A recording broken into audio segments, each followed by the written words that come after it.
Hi, and happy spring. I hope that this message finds you well, and depending on what time of year you're listening to it, it could be lovely spring weather that is bringing us all out of hibernation, or it could be something completely different because also this spring I have experienced winter all over again and practically summer already as well.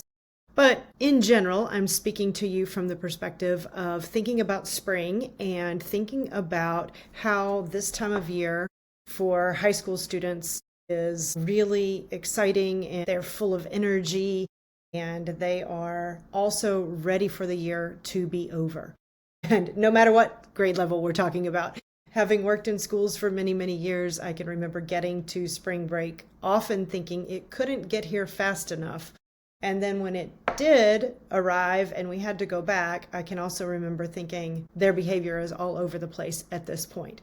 Not necessarily in a totally egregious way, but it is just something that was always noticeable about the pattern of life in working in a high school. So something to think about, something you might see at home as parents in your own family in terms of how children are acting at this time of year. But the bottom line is, I think we've been in school a long time up to this point, and so natural for students to be ready to do something different. There's also a lot that goes on in the spring that brings about reasons to celebrate. So obviously, if you have a senior, they're doing a lot of things like getting prepared to graduate, for one thing, and thinking about the next steps in their life. For underclassmen, there are things like just spring break in general, prom for some of them, also just in general being excited about summer getting here and moving on and having a break from school for a little bit. Unfortunately, what this often brings with it is discipline issues. I think in my 20 plus years working in school-based guidance programs, at least half of those, there was something that went afoul in the spring, whether that was something that happened on a spring break trip, whether something happened discipline-wise at prom, senior pranks going too extreme or the wrong way in some cases. So lots of different things that may happen because this is a festive time and we're all antsy and ready to be out of hibernation and doing fun things. So what does that mean for the college process? A couple of things. As with everything, it sort of depends. It depends a lot on what age the student is, for one thing. For a really basic breakdown, the younger you are when you get in trouble, if it's something that has to be reported to the colleges on your applications, the more forgiving they're going to tend to be, just because they tend to think that younger students aren't necessarily as fully formed as those in junior and senior year. So they might be a little bit more lenient on the infraction, depending on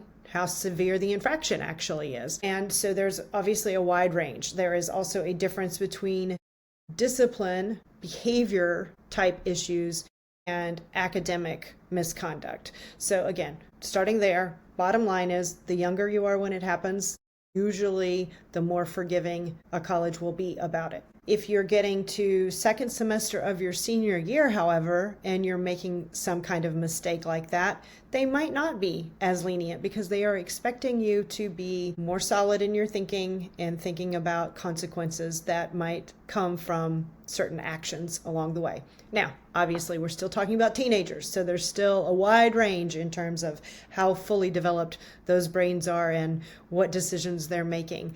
But again, younger, usually lenient, older, not as lenient. Also, there's a distinction, again, between academic misconduct and behavioral issues.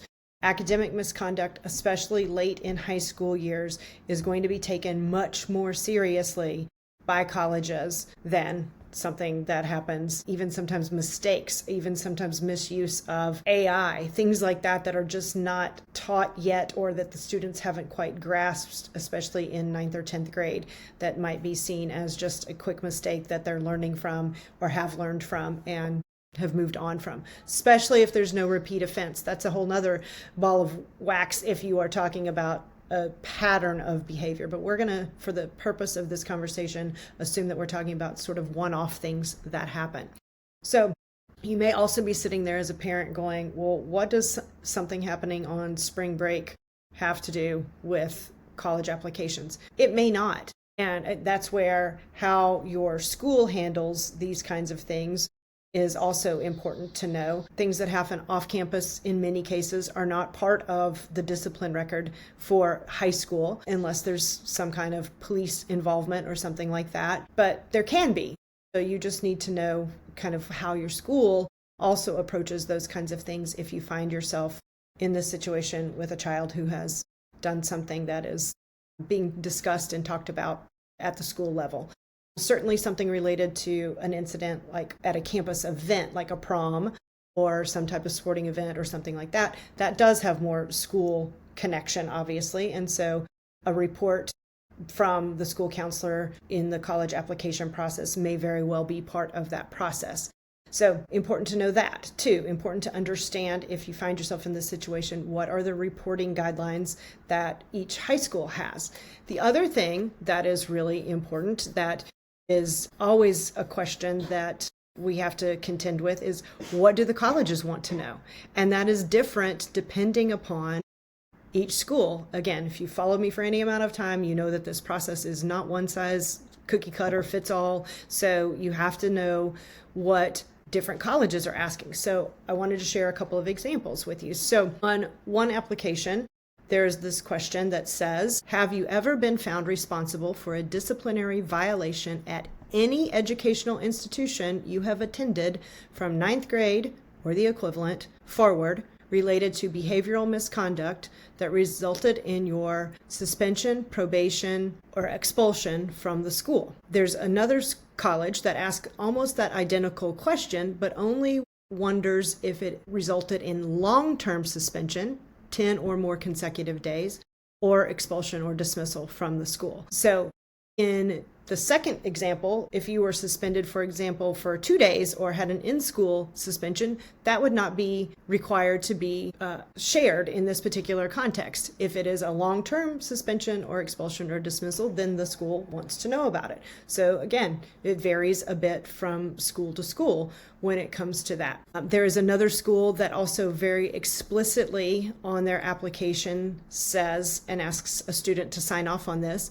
I understand that I am required to notify the Office of Undergraduate Admissions in writing within 1 week of any new criminal charge, any disposition of a criminal charge, unless the criminal adjudication or conviction has been expunged, or any school, college, university, or military disciplinary action against you, including academic dishonesty or any type of military discharge other than an honorable discharge, or any non-routine absence from school that occurs at any time after you submit this application and prior to your enrollment. So that means, obviously, in that case, if a senior has already applied and something has happened and they have signed off on that for this particular school, then they are required to report that information to this particular school. So it varies. It is obviously nerve-wracking, and this process, every time I have seen students go through this, both they and their parents have been extremely stressed out by all of this, which is understandably so. I mean, there are consequences for your actions in many cases. But I will say this, in most situations, with the support of a counselor who is vouching for the student's normally good behavior, and a student then owning up to what they have done and taking responsibility for their actions, most of the time the colleges are not rescinding offers of admission or not denying admission in the first place, again, depending on when it happens. And I think the key piece here is for all parties to try to remain calm, to know that in most cases, colleges also understand that we're dealing with teenagers who do make mistakes, that we're not infallible, any of us, and they are able to work through it with most students in this process. Really looking out for are things that would potentially put others on their campus in danger or in harm's way because of some kind of really egregious type of behavior that a student might produce. But otherwise, we're talking about the need to just own up to it and be honest when it's being asked to be reported.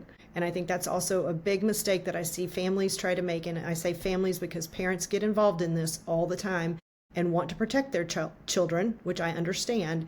But by trying to keep it a secret and not honestly answering the questions that are being asked, it's actually more detrimental in the long run for the students for lots of reasons, but especially when the college finds out anyway, and then they realize that the student wasn't honest on their application. So you don't want to find yourself in that situation, certainly. Again, these are few and far between, but they happen often enough that I felt the need to pop in and say something about it to you today. And if you are facing anything like this and want to talk through it, please reach out. Again, it's not the end of the world, and it just needs to be handled with maturity and head on so that students learn from it and so that the colleges have the best information to determine what their next steps are going to be.